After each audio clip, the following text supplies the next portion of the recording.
হতে দেখে কষ্ট লাগছে।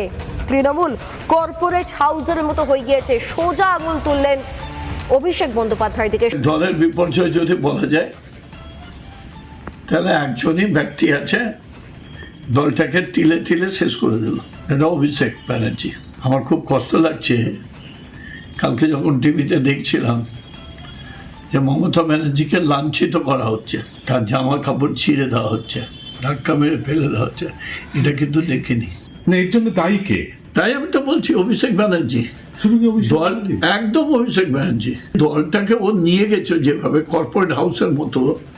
এখানে বাংলাতে এগুলো কর্পোরেট হাউসে চলে না। মুখ্যমন্ত্রীর কোনো উপায় নাই, মুখ্যমন্ত্রী ধৃতরাষ্ট্রের মতো আটকে রেখে দেওয়া হয়েছে। কিন্তু দলের তো আরো শাখা সংগঠন বা আরো নেতা আরো ছিল, কিছু বলার নেই, তারাও খুব সতর্ক করেন। আরো কিছু বলার নেই। শুনেছে মমতা দি অনেক, আমিও নিজে হোয়াটসঅ্যাপ হতে দেখে কষ্ট লাগছে। তৃণমূল